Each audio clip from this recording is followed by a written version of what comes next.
So let's talk a little bit about this unhinged lunatic right here. As you know, Donald Trump is far and away the dumbest person ever to serve as president of the United States, a fact which he makes obvious every single day. Now, today in this video, I want to discuss some of the ways in which Donald Trump's stupidity has manifested itself in his criminal trial in just the last 24 hours or so. So here's what I want to discuss in this video. Donald Trump went on another unhinged rant after court yesterday, as he usually does. This time with respect to the advice of counsel defense, which Donald Trump claims wrongly that he is being denied the opportunity to use. So we're going to discuss that. Next, I want to turn to his lawyer, who I've been told is a very good lawyer. However, judging by the way he conducted this trial, he certainly doesn't appear to be a very good lawyer, but there is a reason for that, which we're going to discuss. Finally, we will return to Donald Trump's stupidity, and I will explain to you how, if he is convicted, he may very well be the reason why he gets convicted. Apart from the fact that he committed, several crimes here, but Trump blew this trial, and for that reason, because he's such a freaking moron, he shot himself in the foot, which could potentially lead to his conviction. So let's take these things in turn. Now, he claims that he is being denied the use of the defense of advice of counsel. So here's the first tweet. Take a look at this. He writes, "The greatest case I've ever seen for reliance on counsel, and Judge Merchan will not, for whatever reason, let me use that as a defense in this rigged trial. Another term, advice of counsel defense." Okay, so he says the greatest case I've ever seen for reliance on counsel. As if he has seen. You've handled a lot of criminal cases as a lawyer, have you, Donnie boy? You've seen a lot of cases of advice of counsel. This guy has no idea what he's talking about. If anyone were to interview him and ask him to explain how the advice of counsel defense can be implemented, he would have no idea what to say. The guy's a fucking moron. So anyways, he says that. Then the next thing he posts is, "I don't have a fixer. I had a lawyer who, at the time, was fully accredited and accepted within the legal community, but the judge is not allowing me to use the reliance on counsel defense. I may be the only person in the country not allowed to do so, and the only one who has a very unconstitutional and restrictive gag order. Not fair. Freedom." Freedom for thee, right? You piece of shit. Anyway, so let's take this idea that he is being denied the advice of counsel defense. Well, that is an obvious lie, and here's how we know it's a lie. Advice of counsel is what they call an affirmative defense, which means, yes, I did what I'm being accused of doing, but I have a legal defense and therefore am not guilty. So advice of counsel is an affirmative defense. It's when you are saying, yes, I did it, but I did it because my lawyer told me to do it, and I was just following his directions. Now, in order to raise that as a defense, you can't just claim that, because everyone would claim that. There are requirements to be able to claim that affirmative defense. The first is you have to give notice to the judge and to the opposing party, the prosecution, that you intend to mount that defense. Okay? The court needs to be put on notice that you are going to use that defense. And earlier in the case, during the pretrial period where different motions were being filed and argued, the advice of counsel defense was specifically addressed by Donald Trump's lawyers in a filing. Take a look at this. Reading this second paragraph here, this is what Trump's lawyers told the court. While President Trump intends to elicit evidence concerning the presence, involvement, and advice of lawyers in relevant events giving rise to the charges in the indictment, he does not intend to assert a formal advice of counsel defense. You see that? Donald Trump's lawyers, meaning Donald Trump, specifically told the court that he was not going to mount an advice of counsel defense. And they go on, and this explains some of the requirements in order to raise the advice of counsel defense, which let's take a look at it because it's important.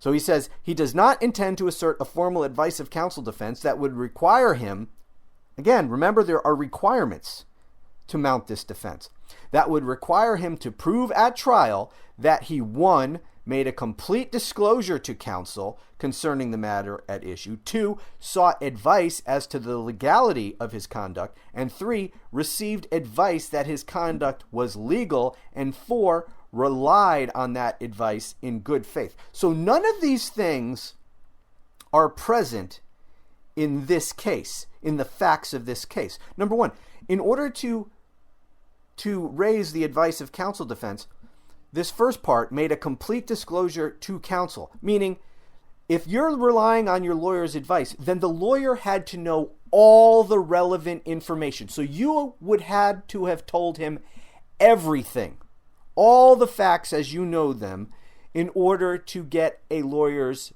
advice and rely on that advice. Because if you leave things out, then the lawyer is not giving you full and complete advice because you're not telling the lawyer all the facts. So you have to tell the lawyer everything.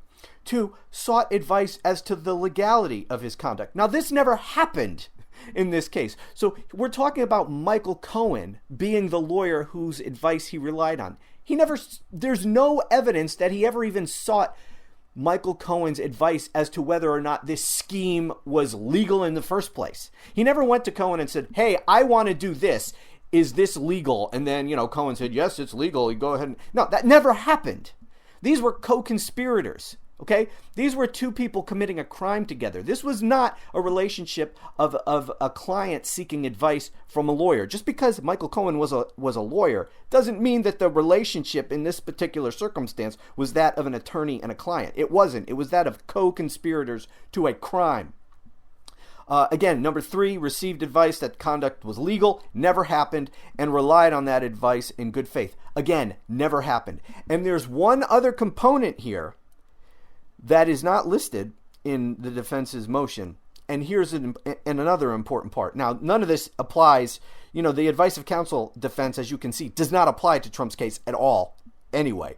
But on top of that, the defendant would have to take the stand and testify that he relied on the advice of counsel and waive all attorney-client privilege. You can't just have your lawyer say, oh, my client raises an advice of counsel defense. No, the client actually has to take the stand and say, yeah, I did all this stuff, but here's why I did it. I relied on my counsel's advice. You have to testify. There's only one person who can testify and say, the defendant relied on the advice of counsel, and that's the defendant himself. He has to take the stand and testify and say that he relied on advice of counsel. And of course, even if the advice of counsel defense applied here, which it doesn't, Donald Trump would still have to take the stand, and he would never, under any circumstances, even if he had a legitimate defense of advice of counsel, he would never take the stand. So this was never going to happen. So when Donald Trump rants and raves that he is being denied the use of the advice of counsel defense, that's an absolute lie. He doesn't have the advice of counsel defense on these facts. It does not apply, as you clearly can see. And 2, he specifically told the court that he was not going to try to use the advice of counsel defense. So he's just lying. And again, this is playing off my last video, which you need to watch if you haven't already. This is more evidence of how stupid Donald Trump's supporters are. Because these are facts that everyone can be aware of. Everything I just told you, that's out in the public. This happened in court. There's been lots of reporting on this, that Donald Trump told the court that he was not going to use the advice of counsel defense. And you could Find out for yourself. What are the requirements for advice of counsel? Of course, none of his supporters know any of that because they are the most uninformed group of people on the planet. So when Donald Trump tells them that the judge is not allowing him to use the advice of counsel defense, they believe it because they're stupid, number one. And number two, they want to believe everything that this guy tells them, so they do. Okay, so that's the advice of counsel. Now, let's turn to Todd Blanche, his lawyer. And at the end of the day, at the end of his closing arguments, he got in trouble with the judge. He said during his closing, he told the jury, you can't send Donald Trump to prison based on the testimony of Michael Cohen. And there was an objection from the prosecution, which was sustained. And then when the jury left the room, the judge chewed out Todd Blanche. And the reason he chewed him out is because he said, you can't send him to prison for this. Now, why is this so bad? Well, first of all, it's legally impermissible for them to mention anything about a possible punishment to the jury. Now, in the state of New York, the judge assesses punishment. In some cases, in some jurisdictions, some states in which I have tried cases, the jury assesses punishment. And even in those jurisdictions, it is impermissible during the guilt-innocence phase of the trial to mention possible punishment. The guilt-innocent phase just is the jury. The only question before the jury is whether or not the person is guilty. That's it. That's the only question. Guilty or not guilty. If they are found guilty, then and only then can either the jury in jurisdictions where the jury assesses punishment or the judge in states like New York, only then can the issue of punishment be considered. In this case, number one, it was wrong on two counts. Number one, this is the guilt-innocence phase, so any mention of punishment is impermissible at this stage. And two, the jury does not assess punishment at all in the state of New York. That is specifically within the purview of the judge and only the judge. So it's not the jury's concern what the punishment might be at any point. So it was completely impermissible for Todd Blanche to mention prison at all to the jury. Now, why did he do it? Because he wants the jury to think, if we find Trump guilty, he's going to prison. And he wants them to consider that. Oh, do I think he should get prison for this? Now, some people on the jury might think he's guilty, but don't think it rises to the level of sending him to prison. And if they are told that he might go to prison if I find him guilty, well, then maybe someone who would have voted guilty will now find him not guilty because they don't want him to go to prison. That is what Todd Blanche was doing. He's just trying to find one juror who will be of that mindset and refuse, therefore, to find Trump guilty. And you can tell that the judge was really, really angry about this because of what he did when the jury returned. He gave what's called a curative instruction. So this was impermissible, what was said to the jury. So now, as a judge, you have to decide, should I just let it lie and not mention it? Or should I mention this to the jury and tell them that what happened was wrong and that they are to disregard it? The judge chose to address it with the jury. Now, the risk you run by doing that is you're bringing the whole issue up again and making them think about this prison issue again. That's one problem. But it doesn't matter. The judge decided he was going to take a step to address this. Now, here's how you know he was really pissed. Number one, he addressed it at all with the jury. But two, what he said. First, he told them that, during his closing arguments, Mr. Blanche mentioned prison as a sentence for the defendant if you find him guilty. It was improper for him to say that. Let me back up. It was impermissible for him to say that. It's only the judge. I will assess punishment if you find him guilty. So punishment is not something the jury is supposed to consider at all. So therefore, you are to disregard that comment. And then here's the unusual step he took. Normally, if there's a curative instruction at all, that's where it would end. But the judge went further and told the jury, in this case, prison is not even a requirement. So he went out of his way to tell them that I'm the one that assesses punishment, so you don't have to concern yourself with that. And by the way, prison isn't even a required punishment in this case. But nevertheless, I will determine that, so you are to ignore that. So that's what happened there. Now, finally, let's move on to proof of Donald Trump's rank stupidity. Now, I'd never heard of a Todd Blanche before Donald Trump hired him as his lawyer. But in watching cable news, I've heard many people, many lawyers who've brought on as commentators and analysts who say that they either know Todd Blanche personally or they know of his legal reputation and that he is a very good lawyer. And if everyone has said that.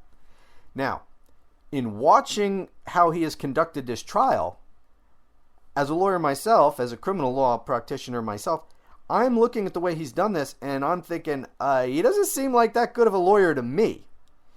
And there's a reason for that. I'm going to assume that he is in fact a good lawyer, right? He was a federal prosecutor. He apparently has a very good reputation, and some people I respect have said so. So I'm going to assume, for argument's sake, that he is a good lawyer. There's a reason why he did things that a good lawyer would not do. And that is because Donald Trump is his client. And Donald Trump, I am sure, has insisted that his lawyers do certain things which are not smart trial strategies at all, and are in fact, from Donald Trump's point of view, counterproductive to say the least. And there have been many of those examples throughout the trial, and there were at least several yesterday. Let's discuss two of them real quick. And they have to do with credibility. When you are a lawyer and you are representing your client before a jury, you are the only one. Now, there might be multiple lawyers who, on the defense team who might question witnesses, but let's just say it's you. You're the defense attorney, and here Todd Blanche was the lead attorney. There were other lawyers that got involved, but he was far and away, he was the lead attorney. He talked to the jury the most. He was the head of this defense. When you are representing your client to the jury, they have to trust you. Because when you tell the jury things, you want them to believe you. And so it is very important that you not lie to the jury, number one. And it's very important not to exaggerate either. If you exaggerate to the point of ridiculousness, you lose credibility with the jury. And once you lose credibility, they don't like you. And they don't trust you. And they're going to look with skepticism at anything you say. They're going to think, well, he lied to me about this, or he grossly exaggerated this. Why should I believe him about that? So it's very, very important that you get the jury to like you if possible, but certainly not to mistrust you.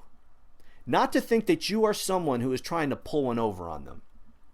Now, yesterday alone, Todd Blanche argued during his closing arguments at least many things, but these two stood out to me as being ridiculous that nobody is going to believe, that none of the jurors are going to believe. Number one, he insisted, after everything at trial, he insisted that Donald Trump never had sex with Stormy Daniels. Now, I doubt very seriously that a juror believes that for a second. They all think that that's complete bullshit when Todd Blanche said that to them. And again, that's not helpful. When you are telling them things and they're listening and they go, okay, that's bullshit, that's not good for your credibility. Not good at all. And therefore, not good for the defendant. The second thing that he said that it just, is not believable at all is that the Access Hollywood tape was no big deal. That's what he told the jury. The Access Hollywood tape where Donald Trump said that he grabs women by the pussy. he told the jury, yeah, that was no big deal. That didn't worry Trump at all. That was no big deal for the campaign. It was nothing. Big fat nothing burger. So Donald Trump, because remember this whole scheme of the hush money payments to Stormy Daniels came in the wake of the Access Hollywood thing. And so the prosecution's theory is that because of the Access Hollywood thing, and it totally rocked the campaign, Donald Trump did not want to take the risk of another sex scandal coming out. So that's why they concocted this scheme to pay hush money to keep Stormy Daniels quiet. So Trump's lawyers getting up and saying, oh no, that wasn't the motivation at all. We didn't even think the Access Hollywood tape was a big deal. It was nothing at all. We weren't worried about it at all. Trump wasn't worried about it at all. That is not believable at all. Not a single juror on that jury would believe that garbage. And there were other things that were completely unbelievable that Todd Blanche told the jury as well. But when you're telling them things that are just, anyone's listening to it and they're just thinking, that's bullshit. You're lying to me. I don't believe that for a second. That is not good. You are losing credibility with the jury. And in Todd Blanche's case, he has been losing credibility with the jury and the judge from basically day one. If you will remember from very early in the trial, when Todd Blanche was arguing the gag order and whether or not Donald Trump violated the gag order, he told the judge that Donald Trump was trying very, very hard to comply with the gag order and that he has a lot of respect for the court and its orders. And Judge Merchan told Todd Blanche, you are losing all credibility with this court. Because that was not believable at all. We see what Donald Trump is saying and doing. Nobody would believe that he's trying to comply with the gag order. Yet that's what Todd Blanche told the judge. Not believable at all. And Merchan told him, you're losing credibility with the court. When you are a lawyer, and I know lawyers don't have a lot of credibility with the general public, but inside that courtroom, it is imperative that you have credibility both with the judge and the jury. When you tell the judge things, you want the judge to believe you. When you tell the jury things, you want the jury to believe you and trust you. When you destroy your credibility, you are hurting your client.